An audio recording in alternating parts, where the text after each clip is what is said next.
Halloween is directed by Rob Zombie. This is a horror thriller slasher film. This movie stars Scout Taylor Compton as Laurie Strode, Danielle Harris as Annie Brackett, Malcolm McDowell as Dr. Samuel Loomis, Brad Dourif as Sheriff Lee Brackett, Sherry Moon Zombie as Deborah Myers, Danny Trejo as Ishmael Cruz, Doug Fairch as young Michael Myers, and Tyler Mane as adult Michael Myers. This film is rated R for strong, brutal, bloody violence and terror throughout, as well as sexual content, graphic nudity, and language. This is most definitely not a movie for young children or teenagers. I would say 21 years of age and older. The film has a runtime of 1 hour and 49 minutes. Halloween was released in theaters in the United States on Friday, August 31st, 2007. I did see this movie in theaters. In Haddonfield, Illinois, 10-year-old Michael Myers is living in a dysfunctional white trash family. He lives with his mom, Deborah, who is a stripper in a nightclub, his teenage sister, Judith, who is a slut, his baby sister, Angel, and his mom's boyfriend, Ronnie White, who's an alcoholic bum with a trashy mouth. It is Halloween, October 31st. During the day, there's an incident at school where he is bullied by older school kids in the restroom. Michael fights back, and as he does, he's taken to the office and his mother's called down to the school. The principal also calls Dr. Sam Loomis, a child psychologist, to the school.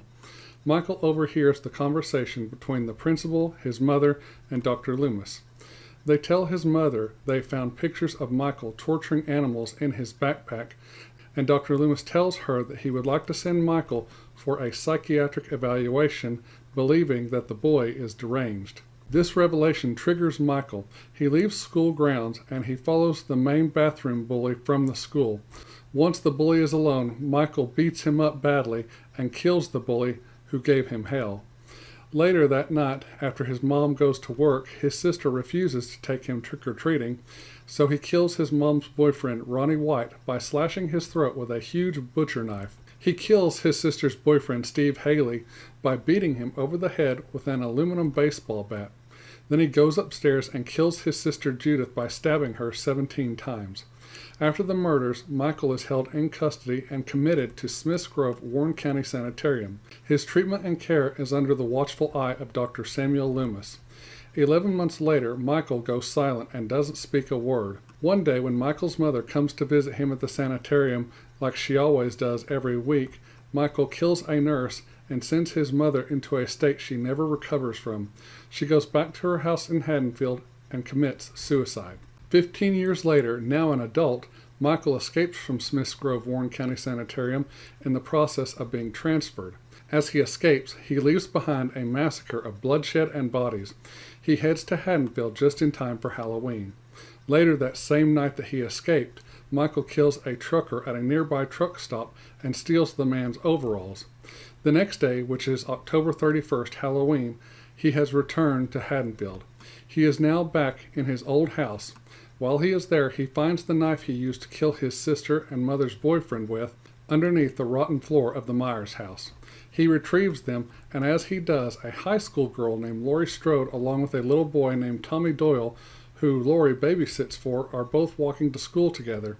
She stops by the old Myers house to drop off something for her dad, who's a real estate agent at the old Myers house, because people are coming by to look at it later. Tommy warns Laurie not to go up to that house because it is haunted and the boogeyman lives there. Later at school, Laurie Strode and her friends Annie Brackett and Linda Vanderklok are talking in what is either study hall or the school library, and they're discussing what their plans are for the evening. Throughout the day, Laurie witnesses Michael watching her from a distance. Dr. Sam Loomis comes to Haddonfield looking for Michael. Before he does anything, he goes to a gun shop in Haddonfield and buys a .357 Magnum handgun in case he needs it. He teams up with Sheriff Lee Brackett, who is Annie's father, in an effort to locate Michael before he can kill anyone else. That evening, Linda and her boyfriend Bob travel to the abandoned Myers home, which is something they do regularly so they can have sex. Michael kills the two of them and then walks to the Wallace home where Annie is babysitting little Lindsay Wallace.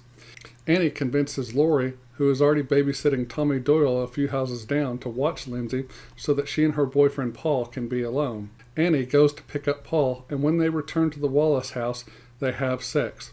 It is there while they are having sexual intercourse that Michael kills Paul and stabs Annie repeatedly. Sheriff Brackett informs Dr. Loomis that Michael's baby sister is Laurie Strode. Laurie is taking Lindsay back to her house where Annie is, and they both find a seriously injured Annie on the floor who is still alive. She sends Lindsay back to Tommy's house to call the police. Laurie stays at the Wallace house with Annie and calls the police. Dr. Loomis and Sheriff Brackett hear what is going on over the police radio and head to the Wallace residence to find the girls. As Laurie is on the phone, she is attacked by Michael and she runs back to the Doyle house where Lindsay and Tommy are. Michael breaks into the house and ends up kidnapping Laurie, and he takes her back to the Myers home where he tries to show her that he is her older brother. Laurie fights back, injuring Michael, but he corners her in an empty in-ground pool in the backyard. Loomis arrives and shoots Michael before he can kill Laurie. After shooting Michael multiple times, he finally goes down. Loomis and Laurie think he is dead, and Loomis takes a shaken Laurie back to the police cruiser that he borrowed. Before Loomis can drive away with Laurie, Michael grabs Laurie from the police cruiser and again starts dragging her back to the Myers house. Loomis gains Michael's attention and convinces him to release Laurie. Michael does release her. Michael then goes up to Loomis and injures him very badly. Laurie retreats into the Myers house to find somewhere to hide. Michael goes into the house to try and find Laurie. Laurie ends up finding Loomis's gun still loaded, but with just one bullet left. After a brief struggle, the two fall off a balcony. When Laurie regains consciousness, she crawls to Michael, who is at the moment unconscious.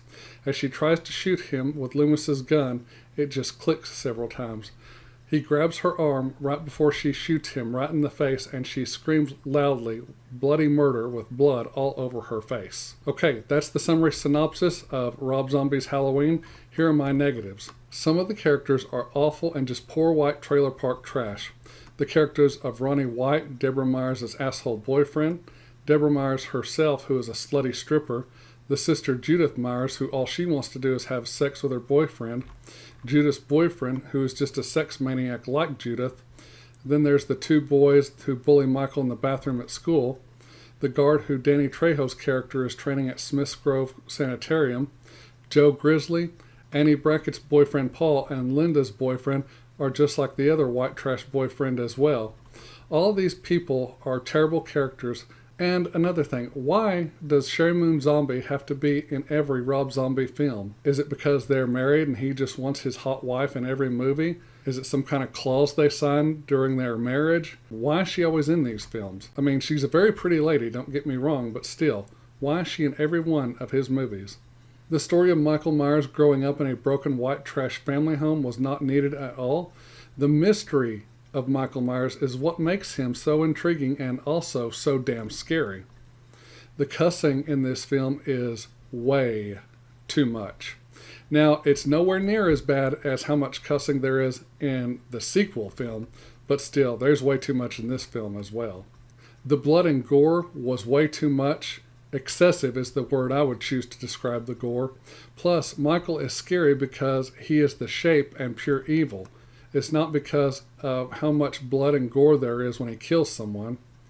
Something they need to tone down was the gore and the viciousness. There's some shots of Michael I do not like, and it's when he has the mask on, because when he does have the mask on, you can see too much of his eyes. And there was another film that this happened in that I didn't mention that in my negatives for that film. But I don't think we should ever see Michael's eyes unless he has the mask off or unless his eyes get hurt, like in the original film when Laurie poked him in the eye with a coat hanger, or in the second film when Laurie is at the hospital and she shoots him in both eyes and his eyes start dripping blood down his mask. Those are the only two exceptions I will make for seeing his eyes. Other than that, we should never see his eyes unless he has his mask off. I mean, the eyes should just be black. We should never see his eyes at all. Why did Rob Zombie feel that after Michael returns to Haddonfield after he escapes, that the mask should be dirtied up and look old and worn? I mean, yeah, I understand he hid it in the Myers house under rotten wood, but why couldn't they just keep the mask white or have him store it somewhere where it could maintain all the white? Because I like the white mask better than I like the one that's all torn and dirtied up. I liked it better when young Michael had it on at the beginning of the movie. I mean, like I said, it looks okay dirtied up and old and worn, but for me, I personally like it better when it's clean and white. We never get a clear picture of understanding of what time period this film is set in. It resembles some of the 60s and 70s, and at times it resembles modern present day. I never understood why we were never told the time period, and that's just another thing about this film that drove me nuts. So those are my negatives. Now, here are my positives. The overall story was good, but there were elements of it that should have been left out, such as Michael's growing up in a broken home and all the white trash family stuff. I appreciated that this film was not a shot-for-shot remake of John Carpenter's classic film of the same name. I liked some of the new stuff that Rob Zombie came up with, but of course, not all of it. The look of this film and what they did to put the audience into it was really, really great and brilliant at times. The shaking of the camera and off-the-shoulder shots to give it that sense that you're in Michael's head during his attack scenes. Then the still shots for the Smith's Grove environments with the camera just stationary and not moving very much. And then the tracking shots that are used later in the film in Haddonfield when our characters Laurie, Annie, and Linda are walking home or at school. Plus, the overall look of the film made it seem like the fall, October, Halloween time, such as all the leaves blowing in the background. The wind was another great element in this film, just like it has been used in other Halloween films. The use of colors in this film, such as the browns, the dark yellows, oranges, some golds, and reds, was excellent. At Smith's Grove, they use a lot of whites and some pale blues and greens to make it look like a sterile environment, and that really works for those scenes in the hospital. The one thing we don't see in John Carpenter's Halloween film that we see in this one is more of Laurie's parents and her actually interacting and conversing with them. I appreciated that a lot. Even though Sheri Moon Zombie isn't all of Rob Zombie's film, I did like the relationship between her and young Michael Myers. What little we did see of their relationship, I really liked, and I felt like they had a real bond and a great bond, and that was something special. And during the school bathroom bullying scene, you can tell that young Michael Myers is very protective of his mother, and I really liked that. Then there's the musical score of this film, which was really good. The score was composed and conducted by Tyler Bates, who would later go on to score films such as Guardians of the Galaxy and Guardians of the Galaxy Volume 2. We hear the classic John Carpenter Halloween theme that has been updated a little bit for the film. We also hear other tracks from the first two Halloween films from 1978 and 1981, but Tyler Bates and Rob Zombie also bring in some new stuff as well, and it works for this film. As far as the other music goes, we hear some classic songs such as Don't Fear the Reaper by the Blue Oyster Cult, and a slower version of Mr. Sandman by Nan Vernon, which that one I didn't particularly care for. It was just too slow for me. Now, I liked it when it was used in other Halloween films of the past, but I just didn't like that slow version in this one. What is interesting is that I did not realize that the song Don't Fear the Reaper was played in this movie until a few months ago when I rewatched it. I guess that is something I just never paid attention to until just recently. The first time I ever heard the song was at the beginning of Marvel's Agents of S.H.I.E.L.D., Season 1, Episode 17, entitled Turn, Turn, Turn, when Agent Coulson's team is learning that the Hydra terrorist organization has infiltrated S.H.I.E.L.D. Okay, Those are all my positives. Now it is grading time. I am going to give Rob Zombie's 2007 remake of Halloween a C+. This is a fairly decent retelling of the original film, but if I had to pick between this film and John Carpenter's original classic film, I would still choose John Carpenter's Halloween over Rob Zombie's every time. Like I said earlier in this review, I did see this movie in theaters when it first came out, and I enjoyed most of it, except for, like I said, the white trash family bits and Michael's backstory. There is a director's cut of this film, which I have seen, but I prefer the theatrical version because of one particular scene that was added for the director's cut, and it's a very disturbing scene, and it's something that was never needed in this film. I don't know why Rob Zombie shot it or would even include it, even in the director's cut of the film. It was a horrible scene. Very disturbing. I do own this film on DVD. I will probably end up buying it on Blu-ray or 4K Blu-ray later on, but not right away. Okay, that's it for this video. I'm going to say thank you so much for watching. Good night. God bless. I love all of you. And happy Halloween.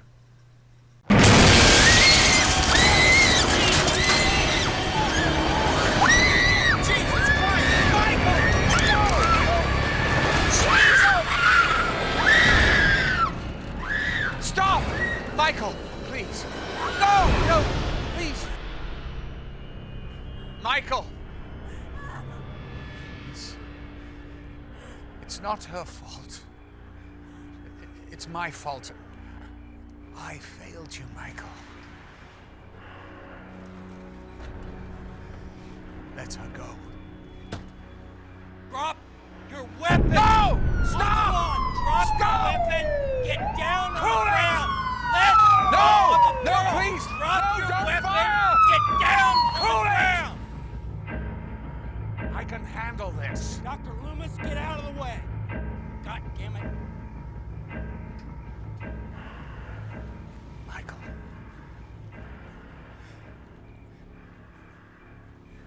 Give her to me.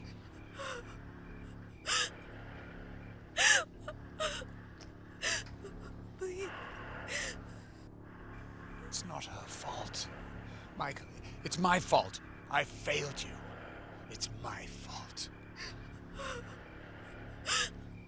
Please let her go. Please. Michael, please let me go. Please.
Hello. Can you talk?